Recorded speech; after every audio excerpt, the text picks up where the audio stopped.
Porque se supone que los trabajadores sociales políticamente correctos de la década del 60 eran gente que eran agentes de cambio. Yo creo que estaban locos, pero esa era la perspectiva, ¿sí? Hasta el día de hoy hay mucha gente, cuando tú vas, y sobre todo si les ha tocado ir a foros estudiantiles, ¿sí?, de trabajo social, se van a dar cuenta que el decir la palabra agente de cambio tiene mucha simpatía entre el resto de la gente, porque de alguna manera eso es lo que buscan. Mi crítica es que yo creo que los trabajadores sociales no son los mesías que van a salvar la población, ¿sí? Entonces no son los agentes de cambio de ningún lado, sino que son las comunidades las que tienen que pensarse a sí mismas y hacer sus cambios, ¿sí? Pero en esa época no, ¿sí? Por eso estaba el trabajo social militante, que iba a las poblaciones a educar, ojo, con esas palabras. Y ahí surgió mucho Paulo Freire. ¿Has leído a Paulo Freire? La pedagogía del oprimido, y encuentro que es bastante, yo le tengo harta distancia, en el sentido de que de alguna manera la pedagogía del oprimido lo que hacía era buscar intelectuales que fueran, entre comillas, a educar al pueblo, ¿sí? Entonces una perspectiva jerárquica igual, ¿sí?, más democrática en el aula, pero era una perspectiva jerárquica igual. O sea, no, hay matices, pero si tú me decías a mí, yo Paulo Freire le tengo mi respeto. O sea, lo respeto mucho, pero le tengo mi distancia, ¿sí? Porque creo que de alguna manera, de hecho, los manuales de Paulo Freire, ¿sí?, eran muy utilizados por los trabajadores sociales más que por los pedagogos. ¿Entendí? Claro, porque estaba ese síntoma de época. El síntoma de época era ser agentes de cambio. Era llevar el conocimiento a los sectores populares, era decirles, organícense, porque tenemos que cambiar esto, ¿sí? O sea, por eso te digo que el componente de la politización que vivieron las disciplinas era muy potente y el abanico era muy amplio. Entonces, y esto no pasaba solo disciplinariamente, sino que en las universidades. O sea, dentro de las propias, no sé, yo leí cuadernos de filosofía y de historia, y también ahí tenéis perspectivas súper claras de cómo estaba ese abanico. O sea, formas de comprender la historia desde Salazar hasta Villalobos. ¿Entendí? Y ahí con sus matices. Pero era un proceso de politización profundo en la sociedad y permanente, sobre todo en el área de las ciencias sociales y de la universidad en general. ¿Entendí? Insisto, si tú me preguntas a mí, yo tomo mi distancia del tema de la agente de cambio, pero en esa época era, o sea, yo creo que es súper difícil. Pónganse a pensar en qué harían ustedes en los años 60, ¿sí?, dando ahí un proceso de efervescencia tan potente, que es un poco lo que pasa con el movimiento estudiantil. Es muy difícil, me imagino, para un estudiante decir, oye, yo no estoy ni ahí con el movimiento estudiantil, ¿sí? En ese tiempo decir, oye, yo no quiero ser el agente de cambio, era visto con una mirada súper censuradora o castradora, si se quiere, ¿entendí? Pero esa era la realidad que pasaba ahí, ¿sí? ¿Se entiende? ¿Dudas? ¿No? Y este tema de la historia es siempre una interpretación, ojo con eso, o sea, no podemos llegar a decir que era así o no era así, ¿sí?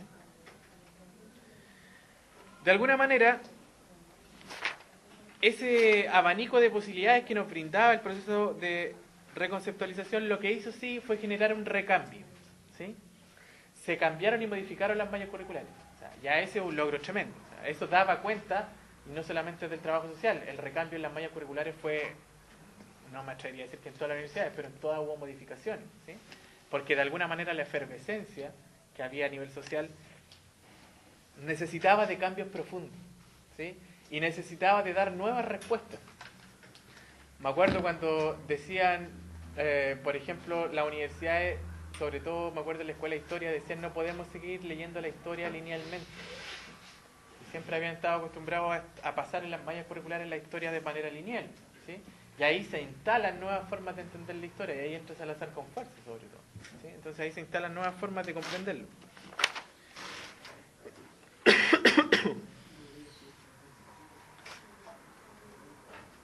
El trabajo social, de alguna manera, empieza a generar ese proceso de reconceptualización a tres niveles, ¿sí? A nivel ético-político, que era el primordial, porque de alguna manera necesitaba de la militancia, ¿sí?, de sus estudiantes y de sus profesionales, ¿sí? Por otro lado, se empezó a hacer lecturas contextuales más ancladas a lo que era Latinoamérica, ¿sí? Se empezó a leer mucho autor latinoamericano para dar cuenta de los fenómenos latinoamericanos. Se produce también un recambio en las metodologías, ¿sí? Se pasa del positivismo duro que teníamos en los años 20, ¿sí?, a perspectivas más dialécticas y funcionalistas, ¿sí? Entonces ahí vamos viendo los recambios que se empiezan a hacer, ¿no es cierto? ¿Voy a preguntar algo?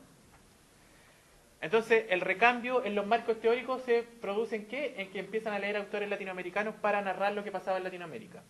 En términos metodológicos, se pasa del positivismo duro a una perspectiva más dialéctica, marxista y funcionalista. En función del marco ético-político, de alguna manera, se necesitaba de una militancia, entre comillas, de los profesionales, ¿sí? Y en términos epistémicos también se produce un quiebre epistemológico, ¿sí? Se empieza a mirar con otra epistemología, ¿sí?, el desarrollo de los sujetos.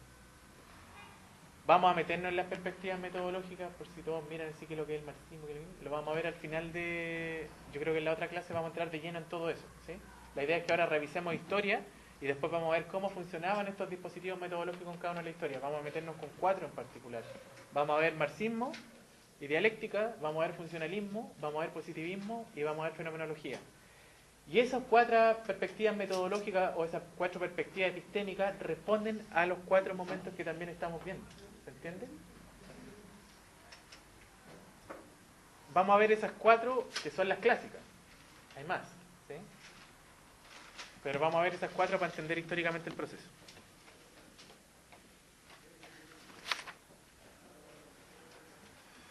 De alguna manera, si uno tuviese que describir brevemente cómo funcionaba la perspectiva funcionalista, que era la hegemonía en aquellos años, ¿sí?, uno tendría que decir que de alguna manera el estructuralismo viene desde la sociología, ¿sí? Lo que busca el estructural funcionalismo, sobre todo, o el estructuralismo, tiene que ver con de alguna manera brindar modelos de clasificación, ¿sí?, para que la sociedad en su conjunto funcionara bien. Es como un engranaje. ¿Cómo piensa el estructural funcionalismo? Tenemos un engranaje en el cual todas las piezas de ese engranaje deben funcionar bien. Si hay una que funciona mal, debe generarse una nueva institucionalidad, ¿sí?, para que esa disfunción quepa al interior de la misma estructura, y de no ser así se generan dispositivos para ocultar el problema. El ejemplo más clásico es ver una... entender que fuese esta la sociedad con sus distintas instituciones, ¿sí?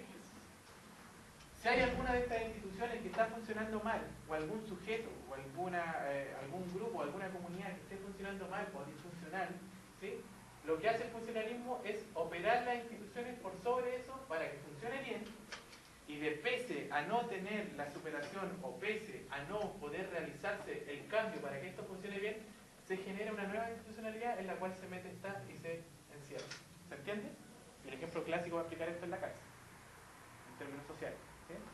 Si uno tiene un montón de sujetos, todos esos sujetos conviven aparentemente bien y armónicamente en sociedad.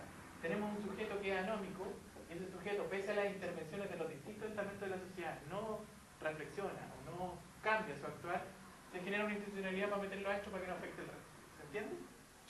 Entonces el funcionalismo lo que espera es que todas esas instituciones y que todo el orden social de alguna manera funcione estable y armónico, ¿sí? No quiere decir que niegue las diferencias, sino que lo que necesita es que de alguna manera las diferencias puedan convivir en sociedad, ¿sí? Y ahí lo clásico es la democracia. Profe, ¿y si esta nueva institucionalidad no funciona, la esconde de qué forma? Eso es lo que te ponía en términos sociales y de sujeto, la cárcel. No es que haya surgido ahí la cárcel. Ya no. ¿Se entiende? Si ese sujeto está, o esa estructura social está dando mucho problema y pese a las intervenciones en su conjunto no se logra habilitar socialmente, se mete a... No es que se saque de la sociedad, se mete a una nueva institucionalidad. ¿Se entiende? Como el ejemplo de ahí, se mete dentro de otra estructura. Entonces, de alguna manera, en esa época había una disputa permanente entre dos perspectivas metodológicas, entre el marxismo y entre el estructural funcionalismo. Esas eran las dos perspectivas que de alguna manera guiaban este proceso. Y en términos culturales era la reforma por la revolución, ¿sí?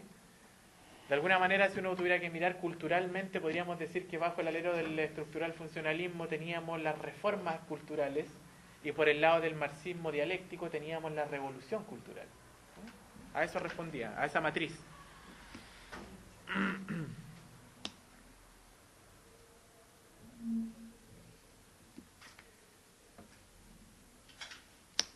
Si uno tuviese que rastrear rastrear cuál fue el dispositivo epistémico que guió el devenir profesional en la época del 60 fue el funcionalismo. ¿Sí? Esa perspectiva epistémica o esa corriente metodológica fue la que triunfó sobre todo el resto del abanico de posibilidades que hablábamos. El funcionalismo fue el que se instaura y se instala a nivel disciplinario, ¿sí? Ya sea en las mallas curriculares como también en las intervenciones, ¿sí? Fundamentalmente hay dos referentes que me interesa que si les suenan por ahí o si se lo han pasado o lo irán a pasar, se acuerden. Funcionalmente, los dos autores que más trabajan el funcionalismo es desde la sociología norteamericana. Uno es Talcott Parsons y el otro Robert Merton. Ellos hablan del estructural funcionalismo en pleno, ¿sí? Y ellos tienen el tema de las anomias. Hacen un trabajo respecto de cómo la sociedad debe de alguna manera trabajar con lo anómico o con la anomia, ¿sí? Y ahí es donde el componente anómico tiene formas de conseguir los objetivos en sociedad y ese es un ejemplo clásico. El que trabaja todo el mes para comprarse las zapatillas que quiere y el que va y se las roba, ¿sí? Son las dos mismas, el fin es el mismo, los dos quieren las zapatillas, ¿sí?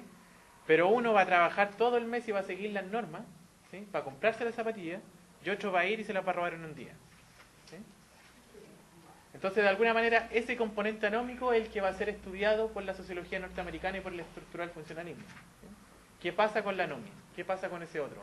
¿Por qué ese otro no se ajusta a las reglas sociales? ¿Por qué ese otro le cuesta vivir en sociedad? ¿Sí? Entonces ahí empieza a surgir el estudio de la anomia.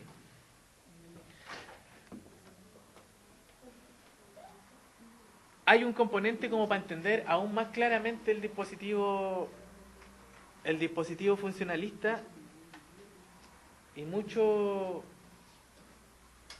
críticas vienen desde el lado de la ciencia social que le dicen que son como unos biólogos sociales. ¿Por qué se dice que son biólogos sociales? Porque siempre los estructural funcionalistas han entendido que la sociedad es como el cuerpo humano, ¿sí? El cuerpo humano, dicen los estructural funcionalistas, funciona con alguna de sus partes malas, ¿sí? Me puede faltar un pie, pero eso no va a entorpecer mi desarrollo. Me puede faltar un ojo, pero voy a seguir viviendo igual, ¿sí? Lo mismo dicen de la sociedad. La sociedad no tiene por qué funcionar perfectamente.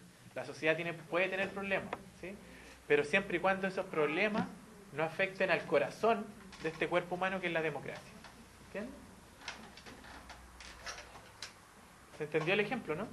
De alguna manera lo que mueve al estructural funcionalismo o su eto está en la democracia, que sería el corazón de este cuerpo humano, ¿sí? El humano no puede vivir sin corazón, pero puede vivir sin extremidades, sin orejas, sin lo que sea, ¿sí?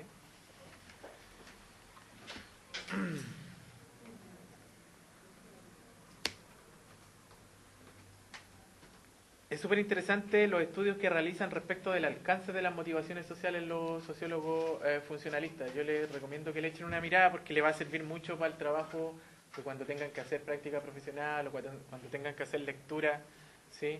De cómo narrar un determinado territorio, etcétera, ¿sí? Eso va a ser un dispositivo que les va a servir mucho para comprender las disfunciones, entre comillas, sociales que ahí se producen. ¿Qué texto, profe? Yo diría que partieran con Merton. Sí, Robert Merton se llama. Y de Merton o Durkheim también podría leer. Pero yo creo que Merton es más importante para comprender cómo el funcionamiento social en función de su estructura y de su anomia. ¿Era sociólogo él? Sí. Son los padres de la sociología.